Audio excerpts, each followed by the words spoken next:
Hello. You must be Jessica. Yes, you must be April. Yes. Nice to meet you. To meet you too. So do you want a tour of the empire first? Yes, I would love.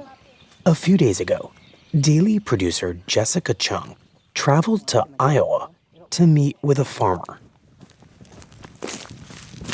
So this is from way up there where you see those poles to down there. There's a creek down there. This is all you. field. Yeah, one of my fields.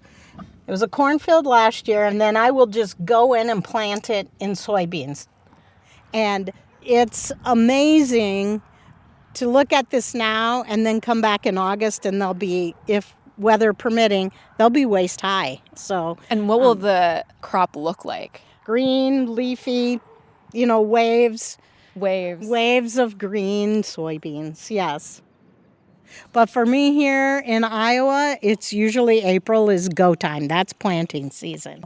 So right now I want to get these soybeans in the ground. I want to plant, and we want to plan. The thing about the tariffs, it's hard to plan when they're out there looming, what's going to happen. From the New York Times, I'm Michael Barbaro. This is The Daily.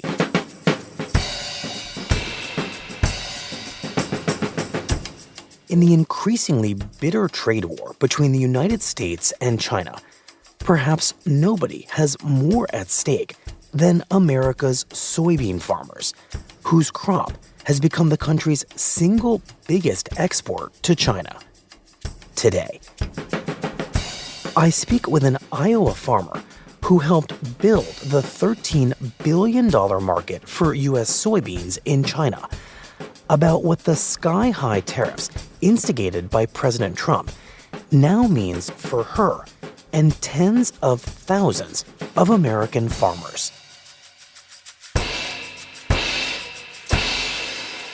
It's Thursday, April 24th.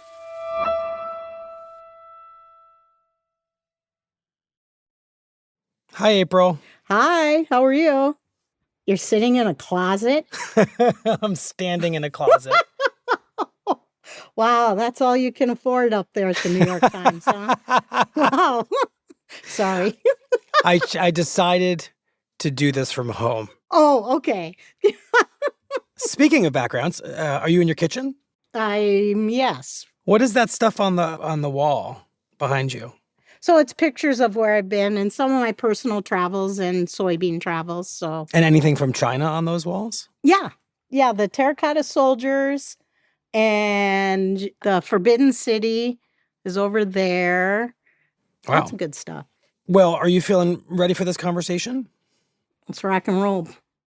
Can I just start, for the benefit of our listeners, by asking you to tell us your name, with your permission, your age, and what you do on the farm? So I'm April Hemis. I am a 65-year-old farmer. I'm here on my family's Century Farm. My great-grandfather purchased it in 1901. I raise soybeans and corn on my farm in Iowa, and the best soil in the world. Mm-hmm. And I've been on a lot of different boards through the years, United Soybean Board and the Iowa Soybean Board. So part of my travels to China were promoting soybeans. And how much of your crop ends up being shipped to China right now? About 53%, over half of the soybeans exported in the U.S. go to China. Wow. And that's huge. The American farmers, we're very good at what we do. We raise very high quality crops. And so we're so good, we don't use it all here domestically. We have a great domestic market, but we need to export it. So China imports our whole soybean and they crush it there because that's the value is crushing that soybean, we call it. And then like 80% is the meal and around 20% is the oil. And the meal goes to feed all their livestock. And I think they're the largest pork producers in the planet. They raise the most pork. So a lot of our soybeans get fed to their pork and ducks and chickens, poultry. And then the oil, all the oil gets used for human use, for frying. Got it. The reason we wanted to talk to you about all of this is because you, April, occupy a really interesting and kind of pivotal place in the story of how that relationship between Iowa farmers and China came to be. And we want you to tell that story. And I think that it would be helpful to begin with the past, basically what the world looked like before farmers like you and those around you sent so much of your crop to China. So can we start by having you paint a picture for us of what it was like in the before? I don't know where you would start that, but I'm going to guess it's a few decades ago. So I came home in 1985. This is actually my 40th year at home on the farm, which is quite amazing to me. So I graduated in animal science from Iowa State University, and then I worked at the Iowa Swine Testing Station for a little while, and then I got a phone call. We need somebody to talk Iowan in Washington, D.C., greeting people to a brand new elected congressman. And I learned pretty quickly that's not where I wanted to be. My goal all along was to come back to the farm. I kind of made that decision and called home, and I said, I want to come back to the farm. And my dad said, no, you're not coming back to the farm. This is terrible timing. And my grandfather was the one who said, if she wants to come back and farm, she's coming back. So, well, what about the timing was terrible? So it was the farm crisis. So everything just fell apart. We had huge interest rates. So it was like 16% interest. And then the price of the land was going up. So some people bought land very high priced with a very high interest rates. And then our commodity prices were not good. And then once farmers started failing, the banks started failing. So we had a lot of agriculture banks go out of business. And it was a time of white crosses in the courtyard when they had to go sell farms and people selling off their, possessions to make bank payments, things like that. Am I right, April, in remembering from some civics book I read many, many years ago that a factor in the farm crisis was that there was simply too much crop? We did have overproduction. We just had too much. We weren't trading around the world and exporting like we are now. And so that's really late 80s, early 90s is when that focus to export, especially to China, really ramped up. Why was that market seen as a potential answer to the farm crisis? Well, because they had such a growing population then, and we knew we had extra we had to export to. Mm-hmm. But you have to develop these things, and it takes a long time to develop relationships and trust. And that all it actually started with President Nixon going there in the 70s, and you just start building that trust. And then they started importing in the 90s from the U.S. soybeans. You just hinted at how this is a relationship that needs to be worked on. It doesn't happen on its own. So how do you, April, go from being a farmer who may be benefiting from this new Chinese market to somebody personally involved in working on and even expanding the relationship between farmers in places like Iowa and China? How's that happen? Right.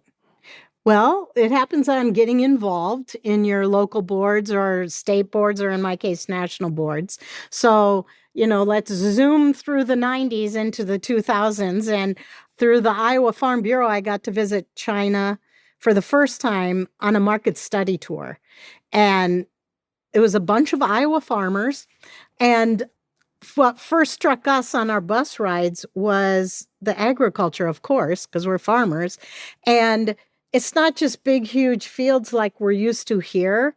It was very, very small parcels put together. So that's how they got to lease the ground from the government. So it's all hand done. We saw the stover from the corn piled in the corner. The stover is the corn stalks, anything but the corn.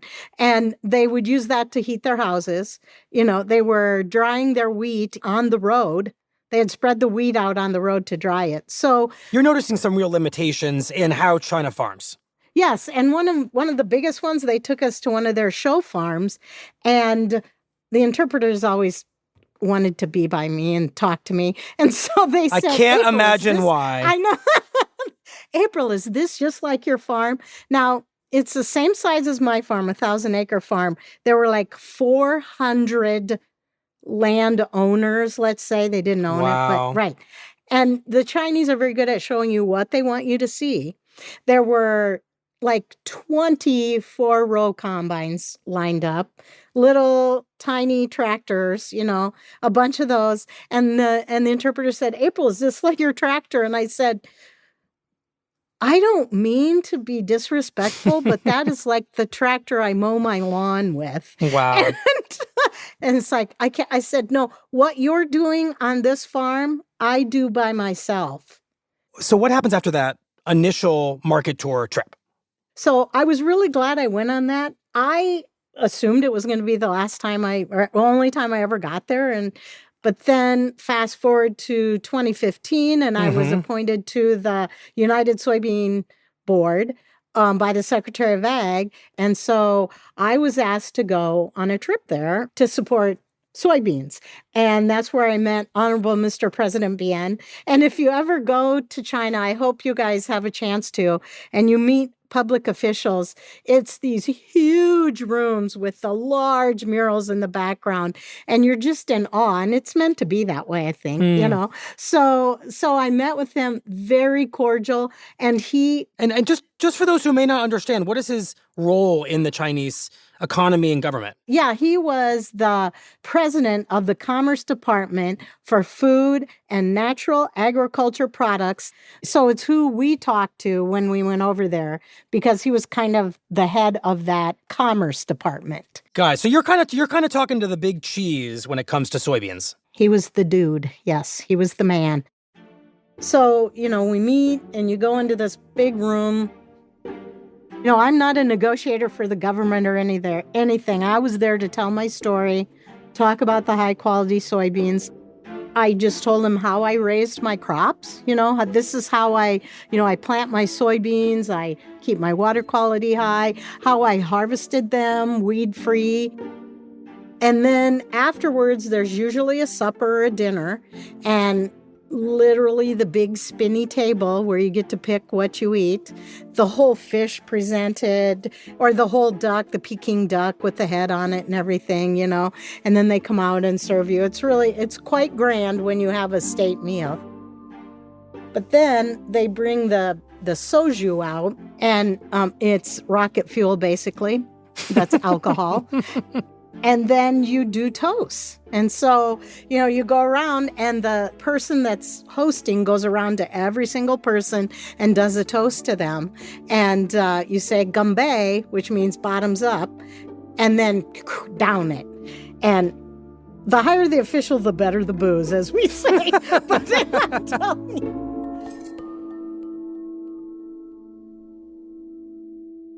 So in this burgeoning kind of personal set of relationships between you and the Chinese government and their economic community, do they end up sending their folks over to you? Yeah, so the United Soybean Export Council used to bring soybean buyers from China and take a tour in the fall and bring them to the farm so they can see what kind of a crop we're going to have. Is it going to be a good crop? Yeah. Are they going to have plenty of beans? And in the fall, in Iowa, we host the World Food Prize here. And that's when Honorable Mr. President Bien came. And, oh, wait, that same official came to Iowa. Yes, and he came to my farm. I knew they were going to stop by. I didn't know it was going to be him. And so I was combining corn. So I said, "Let's go, hop in the combine." And I go, "Okay," and I showed him, because it's auto steer. So you push a button and it steers itself. But he wanted to steer that thing. So he was driving over my 240 bushel corn. And I was getting a little upset with him, Michael. Is he sort of destroying your corn? Yeah, he was, it's driving over my corn. So he got back, we got him back on the row, and he was going, and I was explaining how the combine works. It takes the corn off the cob, and then I said, "Turn around," and that's where the corn goes. And he turned around, and the corn's all going in the tank, in the combine, and his eyes were huge, and he just kept saying, "How satisfying, how satisfying." I said, "Yeah, but not when you do it 9-10 hours a day, But just the amazement of being in there. And I also knew he would walk away with that, driving this big, huge combine in the U.S., And just being able to have that experience, I would think is pretty important. Tell me in your mind why this kind of interaction matters. You talking to this Chinese economic official talking to you, like fundamentally, what is the value of this? I think the value is that personal connection, the personal relationship, because it does come down to price, but when we can tell our stories and they have a face to put with that farmer, they can go, oh, soybean farmer, April. Yeah, I know her. I've talked to her. I know how she raises her crop. I know I've been to her farm, things like that. That personal connection goes a long way, Am I saying it goes a lot farther than cheaper soybeans? No. But when it comes to... It's a factor. It really is. And it's amazing to me how much of a factor it can be. And it does mean something now because they have other places they can go. And yet they still buy over half of our soybeans we export. Overall, how many times do you end up going to China? 8 or 9 times, at least 9 times, I think. Wow. During this period, as you're making all these trips and as these relationships are clearly growing, how much is the actual trade relationship growing between Iowa farmers, soybean farmers especially, and China? Like if there's a graph, right, a chart that shows what's happening during this period. Oh, that chart's a beauty in 2016 or 2017. Because it was growing. And then the first tariffs hit. And then boom. Down.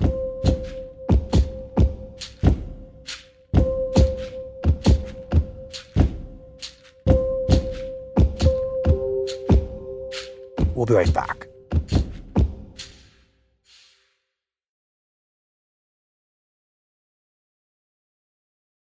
Let's talk about today. After spending all these years cultivating the relationships that you have so successfully cultivated and that has been beneficial to both sides, China getting the soybeans, farmers like you selling so much to China, I want to know what it's been like to watch over the past few weeks as these historically high tariffs go into place. First, by the U.S. and reaching up to, I think, 145%. Then China retaliates. Theirs go up to 125%, which directly impacts you.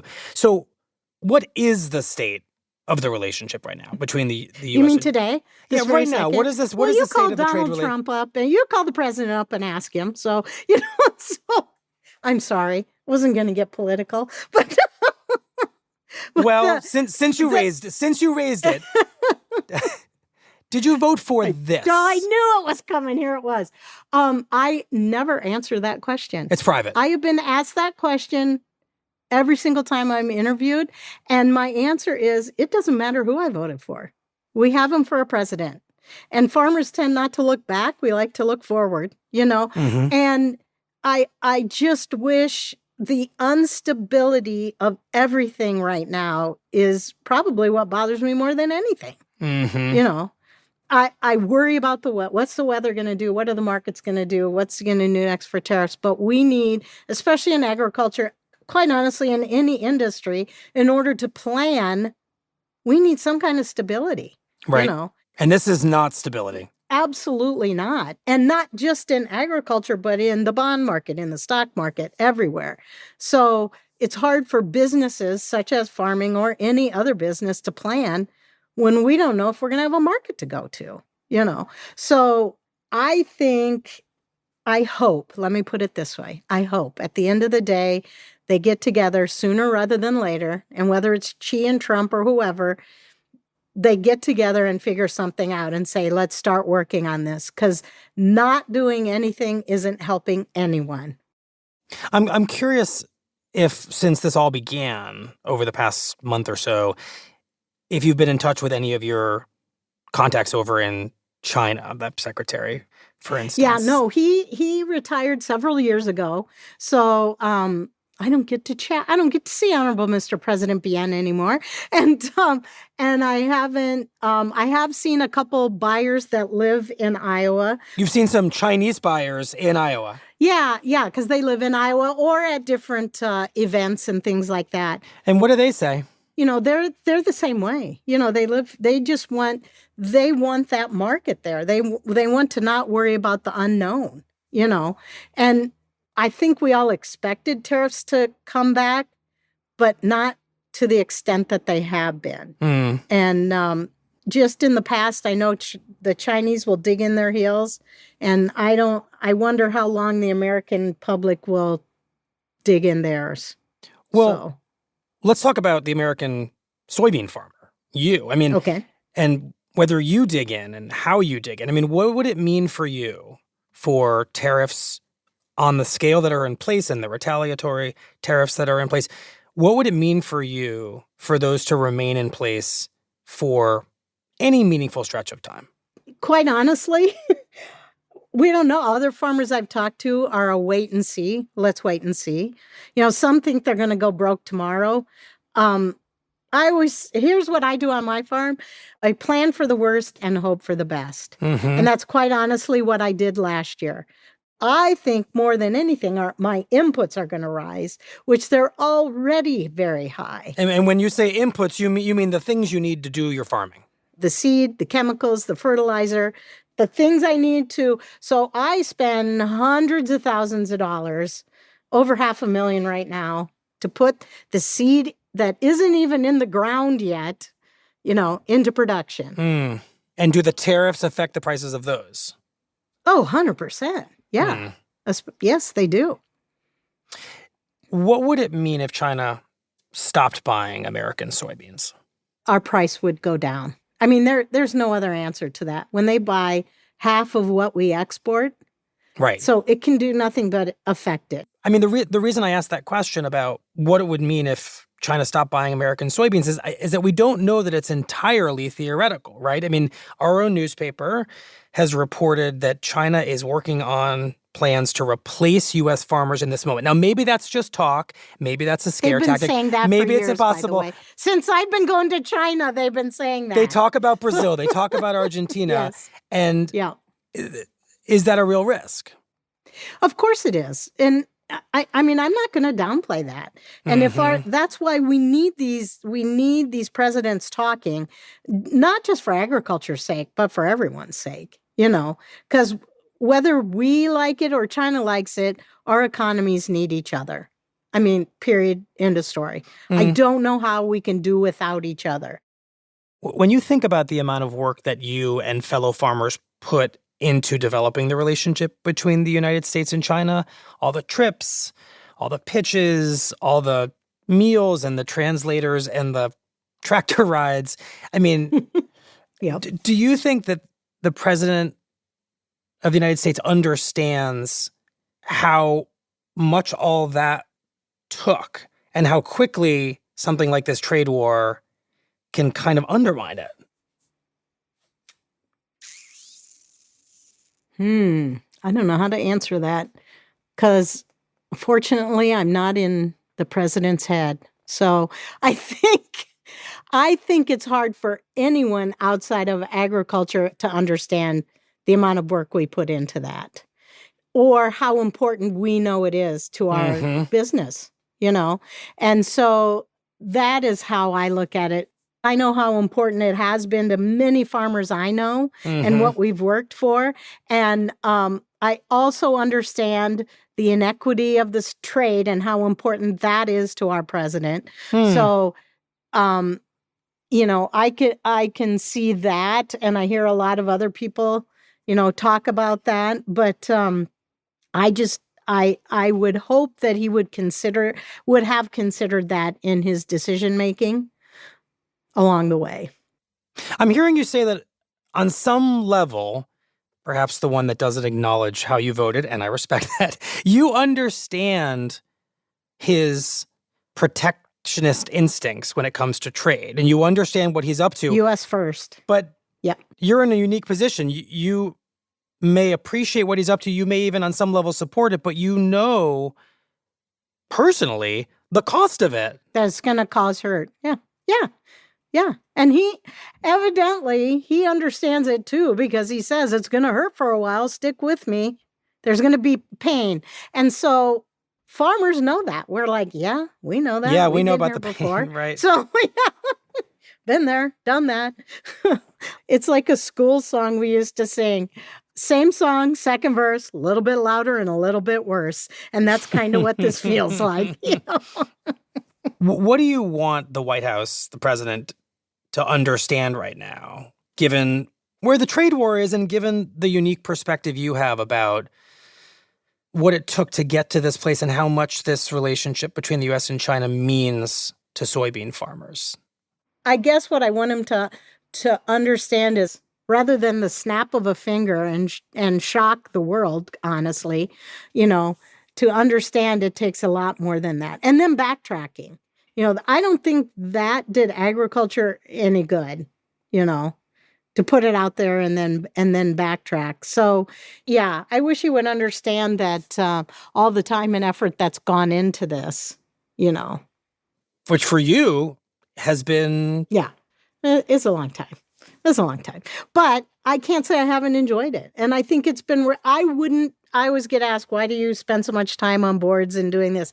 I wouldn't do it if I didn't think I was doing any good. Mm-hmm. If I didn't know these relationships mattered, then I certainly wouldn't take time off my farm and be doing these things. But yeah, no, to have the two biggest economies in the world not talking is not good for anyone. Right. We need to have that relationship. And if a farmer can help it along, so be it. Sounds like a farmer did help it along already. Well, we sure tried.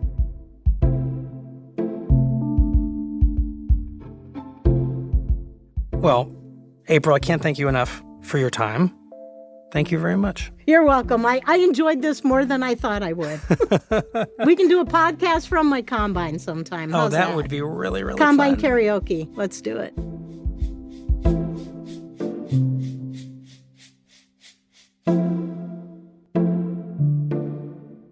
We'll be right back. Here's what else you need to know today. In their latest clash, President Trump on Wednesday demanded that Ukraine's leader, Volodymyr Zelensky, immediately accept a peace plan that heavily favors Russia, a demand that Zelensky flatly rejected. The Trump-backed plan would give Russia nearly 20% of Ukraine's territory, prohibit Ukraine from joining the NATO Defense Alliance, and would recognize Crimea, which Russia illegally invaded in 2014, as part of Russia. U.S. officials have warned Zelensky that the White House may abandon the peace talks in the coming days unless a deal is quickly reached, and appear ready to blame Ukraine if the talks break down. I think we have a deal with Russia. We have to get a deal with Zelensky, and I hope that Zelensky, I thought it might be easier to deal with Zelensky. So far it's been harder, but that's okay. Today's episode was produced by Jessica Chung, Olivia Nat, Rob Zipko, and Alexandra Lee Young. It was edited by Maria Byrne. Contains research help from Susan Lee. Original music by Marian Lozano, Elishaba Etube, and Dan Powell, and was engineered by Chris Wood. Our theme music is by Jim Brunberg and Ben Lansberg of Wonderly.